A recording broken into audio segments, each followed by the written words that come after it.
Welcome in to another episode of Home Field Advantage. Hope you're all having a great week as we head into the holidays wherever you are across our great country or our great land. My name is Will Highlands, December 23rd, 2024. And we're closing out season 6 of the program in the next week or two as we head in to season 7 of Home Field Advantage. So I do thank each and every one of you who have listened to us throughout 2024 and throughout the 6 years we've been on the air since 2019. There's been a lot of water under the bridge in those years, from a sports perspective, from a personal perspective. So I'm happy that I've had the chance to do this, and that we've grown the way we have, and that we've had some ups and downs for sure, with audience listenership and with participation and with things that happened on the field. It's crazy to think that when I first started recording this podcast, uh, the Patriots won their sixth Super Bowl with Tom Brady.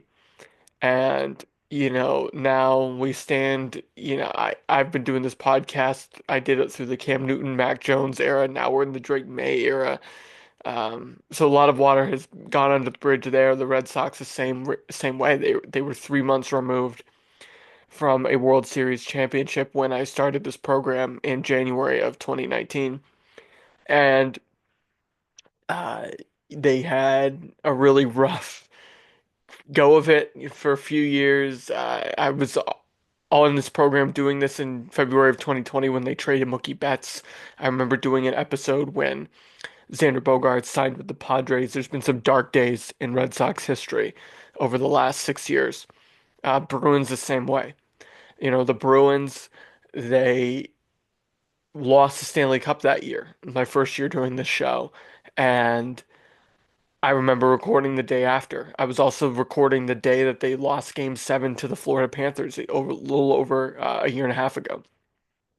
So the been some dark days in Bruins history, but there's also been some great days. The win over the Leafs, the wins over the Leafs in the playoffs, um,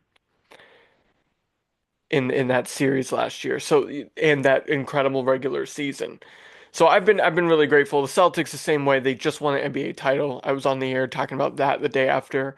And they too had had some growing pains. Think about the losses to the Warriors and the Heat, what have you over the years. But all four Boston teams.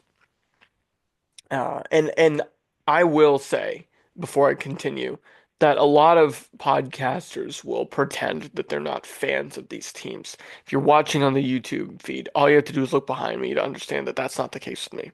I'm not going to pretend that I'm not a fan of the Bruins or the Sox or the Pats or the Celtics. I'm not going to pretend that I don't like Jeremy Swayman because he went to the University of Maine, primarily.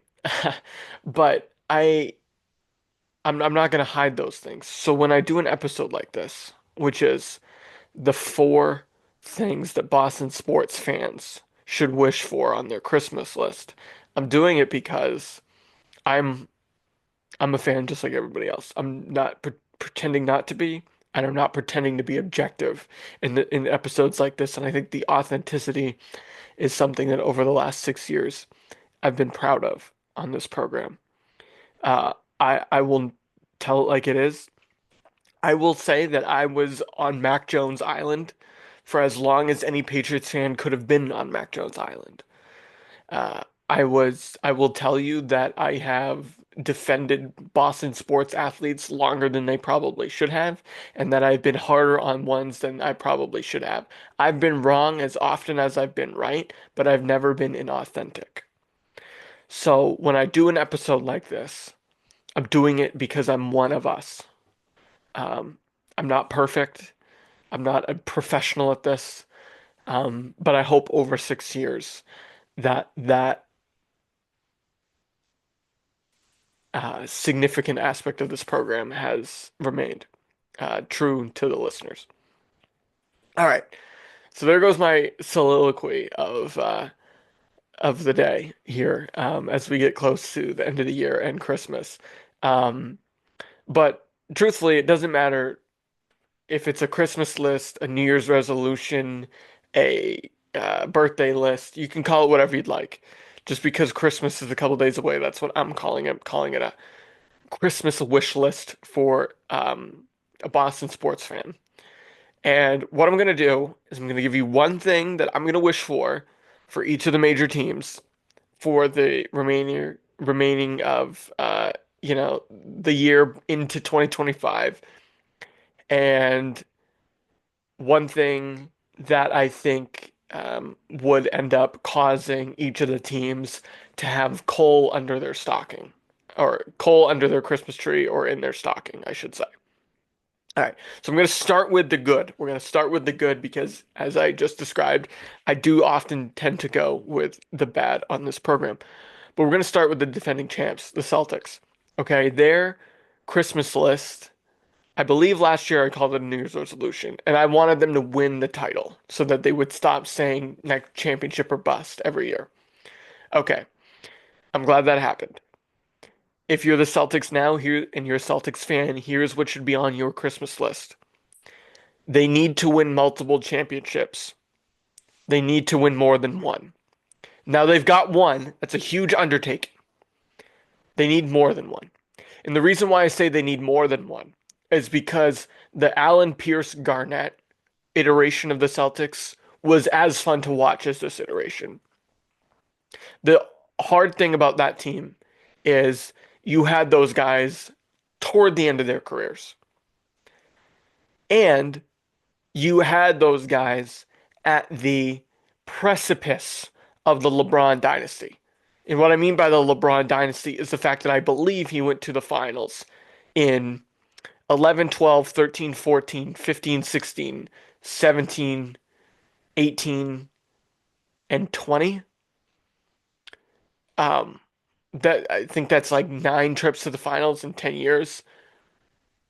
I know not all of those were on the same team or in the same conference, but that stifled the Celtics dynasty. Right now, the Celtics have an opportunity to create a new dynasty in the NBA. They have an opportunity to do what the Warriors did, to do what the Lakers and the Spurs did. Okay? And if you're a Celtics fan, that's what you want. Jason Tatum might never be the face of the league. But guess who else wasn't the face of the league? Tim Duncan. And what did Tim Duncan do? Perennially won. Okay? So if you're a Celtics fan, that's what you should want. You should want this team. I don't care if Jason Tatum plays a minute on the Olympic team for Steve Kerr. I care that Jason Tatum wins 3, 4 rings as a Celtic. That would immortalize him. That would put him above Pierce, above Ray Allen, above Kevin Garnett. That would put him in Bird and Russell territory. If he wins, maybe okay, maybe not Russell. That's a category of its own. But that would certainly put him in Bird territory. So if you're a Celtic fan, here's what you're wishing for Christmas: that they win this year. They go back to back. They put a flag in the ground and they say we are not going anywhere. 2024 wasn't a fluke. We're not going to lose in the conference finals. We're not going to lose in the finals. We're going to win the finals every year. And you better not forget that. We're not going to be the team that, like the Oklahoma City Thunder or the Chicago Bulls of the 21st century, where, they might have an entertaining season once in a while, but they're not a championship threat. We're not the 76ers. We're not the we're not the Denver Nuggets. We're not a one and done situation. We want to go and we want to win every year. So if you're a Celtic fan, that's what you're wishing for under your tree. That Jason Tatum and Jaylen Brown continue to deliver championships for Boston and that they go back to back. I know that's high praise, but if you want to be a dynasty and if they're as good as everyone says they are, and I believe they are, I was the one who said last year that in February that they were going to win the title. They might not go 16-2 in the playoffs to win it this year or whatever it was, 16-3.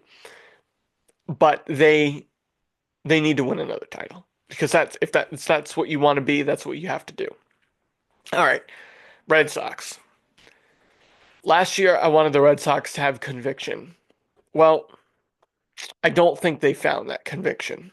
I think they gave their fans a smoke and mirrors show with Juan Soto, and that's disappointing.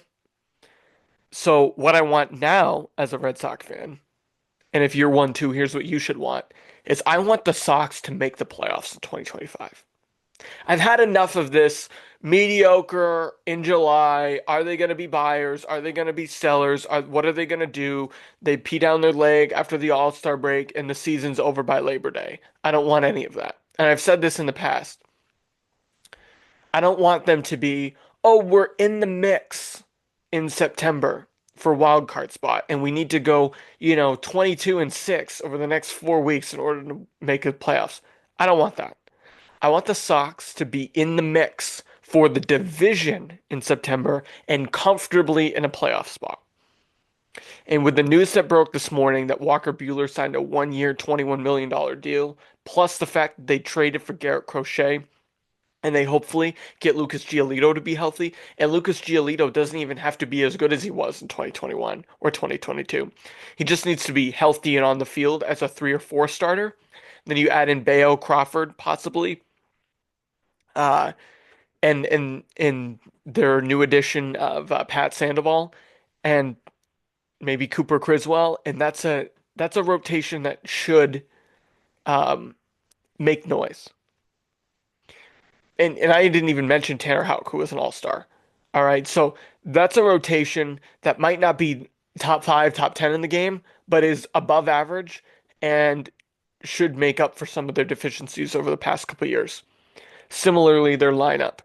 Their lineup right now, if they can go get a right-handed bat, whether that's Bregman, Pete Alonso, Teoscar Hernandez, you name it, uh, they need a right-handed bat, and if they add those things, and maybe get a big comeback season from the Aussie there in the bullpen, I think the Sox can easily be a playoff team. Now that half the American League makes the playoffs practically, I think it's undeserving of our time and energy if the Red Sox are not competing for the division and comfortably in a playoff spot in September. Because I think they're better than the Blue Jays. I think they're better than the Rays. And the Orioles and Yankees are going to be good. But Corbin Burns isn't going to go back to Baltimore, I don't think, at this point. So the Orioles might take a step back. The Yankees are going to be who they are. They're good. They got Paul Goldschmidt. They've got Judge. All these guys, Stanton. Um, yeah, I mean, they're not going anywhere. Garrett Cole, Max Fried, they're not going anywhere. So the Sox should compete for the division. I'm not saying they should win the division. They should compete for the division and they should be a playoff team in September. Not on the outside looking in, not grasping at straws, needing to win 3 out of 4 games for the rest of the season, not having to go 9-0 to end the year or whatever they had to do last year. It was ridiculous. They should be competing for the division at worst in September. Okay. Bruins. Jace. All right. If you're a Bruins fan last year, I said you should wish that Jeremy Swayman gets extended. Well, that happened. Not after a really painful process for the fans last summer and into the fall. But if you're a Bruins fan now, what you should wish for under your Christmas tree is that one of these young players turns out to be a bona fide starter for you for a decade plus. Is that Mason Lohrei? Is that Matt Poitras? Is that Fabian Lysell, Georgi Merkulov, Ryan Mast, Riley Duran? Any of these younger guys that they have, they need one of them to turn into a long-term player for the future. Because as much as I believe that a team can win in the NHL by trades and free agency, You do once in a while in a hard cap league have to have a really good player under contract for good money for a long time. And that's what they need out of Matt Poitras or, Georgi Merkulov or um, Ryan Master, Mason Lowry, or one of these younger players. They need at least one of them to pop. Right now, it looks like Lowry is the clubhouse leader in that regard. Matt Poitras, if he gets a chance in 2025 to play at the NHL in significant time, I am hopeful for him. But by and large, I I need this Bruins team to retool on the fly. I've said this 1,000 times, and nobody believes me whenever I say it. They're not a team that's going to blow it up.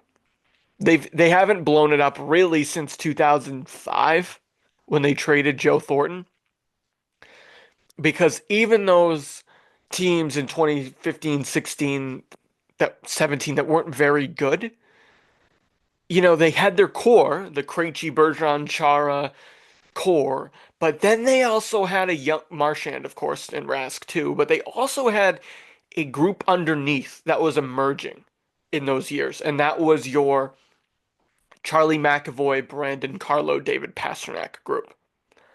And so they need the next wave to come in. Now we've seen Swayman show flashes, hasn't looked great this year, but he's part of that group.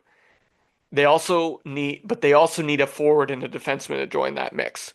And and and they're never going to blow it up and play a bunch of kids you've never heard of. I don't think they're going to do that.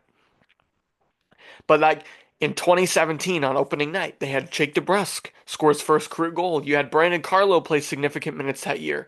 You learned that McAvoy was a bona fide NHL defenseman that year. And next thing you know, a year and a half later, you're in the Cup final after thinking you were retooling.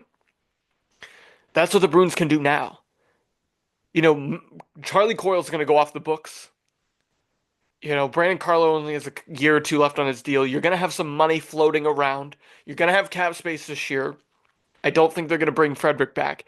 But if they can get Matt Poitras or Riley Duran or Fabian Lysell or somebody to rise and play consistent NHL minutes for them, making 900 grand a year, that's going to go a long way for them being able to go into free agency and complement their top six with someone like Brock Besser or, God forbid, Mikko Rantanen.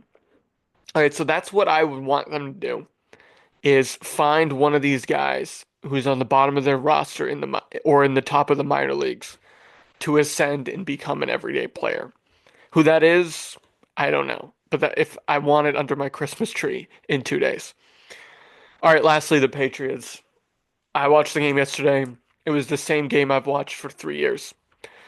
Bad execution in the red zone, in the second half specifically. Um, Getting gashed in the running game on defense. I mean, like, teams since like 2020 have decided that they can run over the Patriots, just run right over them, and especially the Bills. The Bills do this. They don't have a running game really at all. We've seen that for years. It's Josh Allen is their running game, and although they've done better at it this year, surprise, surprise, that's why they're 12-3 and one of the best teams in the league. Um, but the teams have just been able to run over the Patriots, so that's frustrating. So if I'm a Patriot fan, which I am, and I'm asking for something under my Christmas tree, I want the Patriots to compete next year and win close games. Because for the last like 3 years, they get in these close games and they just fall apart. They just fall apart. And it didn't matter if it was Bailey Zappi or Mac Jones, Cam Newton, or Drake May yesterday. The quarterback situation in New England is actually solid. I probably think 85% of fans believe that Drake May is the future quarterback, and he'll be great. He won't be good. He will be great. He will be a guy that is actually your fantasy quarterback and your reality quarterback. Okay, he'll be a guy that's awesome in the future. The issues with the Patriots is the execution in close games is abysmal. And part of that has to do with the quarterback, in his decision making, but I hope that May will only get better. And so if you're a fan and you're hoping, how can we turn a 3-14 football team into a, you know, 10-7 football team? And how you do that is you don't lose close games. You don't lose close games to the Titans or to the Colts or to the Bills or to the Seahawks or to the Texans or to the Dolphins. You get my idea. They've lost a lot of games this year that are close in the second half, and they just haven't been able to put wins together. Even the Arizona game wasn't that big of a blowout in the second half, but they got stuffed at the goal line. It was, I believe was it 13-3 or 16-7 or something when the Patriots got stuffed at the goal line last week in Arizona. Then they had their bye week before that, and then before that they lost a close game to Indianapolis. They lose close games to the Dolphins and to the Colts and or excuse me, to the Titans. It's just they can't continue to do that. Look at the Chiefs. All right, the Chiefs are 14-1 or whatever it is, and they'd be like, I think they'd be 3-11 if they're or 3-12 if all of their one score games were flipped. Because they win their one score games, and they do that because they have an elite coach, an elite quarterback, an above average to great defense, and they don't make mistakes, and they psych their opponents out. The Texans were begging to lose that game the other day. It's the same way that a team like Washington yesterday can beat Philadelphia in a close game. Philadelphia is one of the best teams in the league. Washington, like the Patriots, has a rookie QB and a young team. But for some reason, Washington is able to execute late in the game in close games and win them. The Patriots cannot do that. They did that, what, twice this year? Um, once against the Jets and once against who was it? Oh, I don't remember. But I really don't remember. That's how big of an impact they make on me. But that's the point. I can remember that they pissed away the game against the Jets, or excuse me, the Rams or the Colts or the Titans. I can remember those games. Or yesterday. So if you're a Patriot fan and you're asking for one thing under your tree, spare you the drama over is it going to be Gerard Mayo or somebody else coaching the team next year. No matter who the coach is, we've seen even when Bill was here, one of the greatest ever, this Patriots team post Brady cannot win a close game. Go back to the Cam Newton year. They fumbles McGee against the Bills or the Seahawks. How many close games did they lose that year? You flip those two, the Patriots are 9-7 in 2020, and they probably make the playoffs. 2021, Patriots lost a bunch of early games, close games to the Cowboys, to the Buccaneers. Flip those games, suddenly that 10-7 Patriot team is 12-5. They win their division possibly. Now they're hosting a playoff game instead of going to Buffalo and getting their doors blown off. 2022 they lost so many close games. We all remember the Raiders debacle. But there were plenty other games that year where the Patriots just let the game get away from them. Think about Christmas Eve against the Bengals, for example. Just let the game had chances to win, couldn't do it. Even last year, the Washington game last year, some of the games that ended Mac Jones' career here in the middle of that season, close loss after close loss after close loss. The Chargers game, the Washington game. So in 2025, the Patriots need to win close games. They're going to play a last place schedule again. They're going to play, I believe, the NFC South again. So you're going to get the Falcons and the Saints and the Panthers and the Buccaneers. You should be able to win two out of those four games, and you're going to get I believe you're going to get the North again. You're going to get the Steelers and the Bengals and the Ravens and the uh, and the Browns. And so when you put together a schedule and you're thinking about this Patriots team in 2025, that's what you want to look at.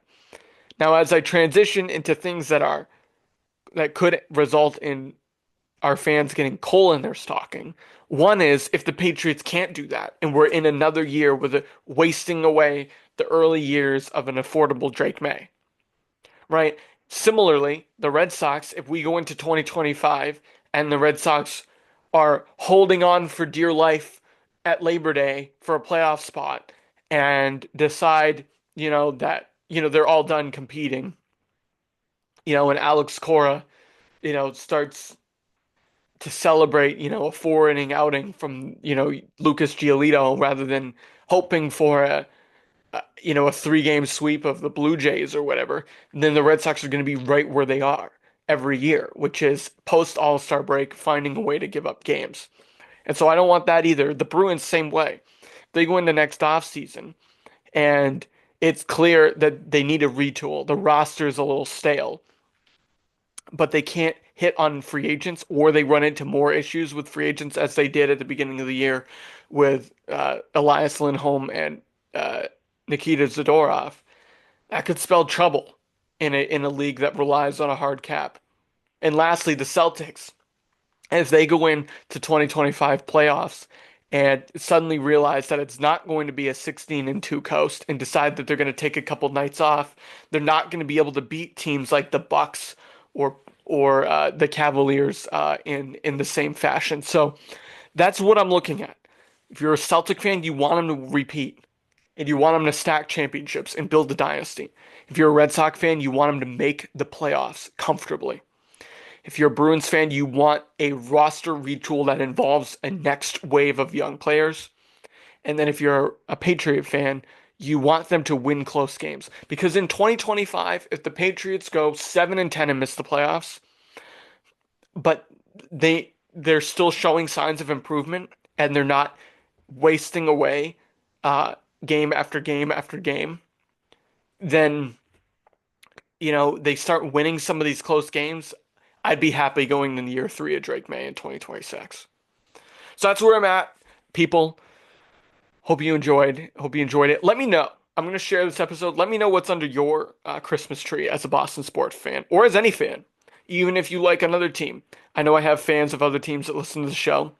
If you're a fan of another sports team, let us know what you want under your Christmas tree for your sports fandom.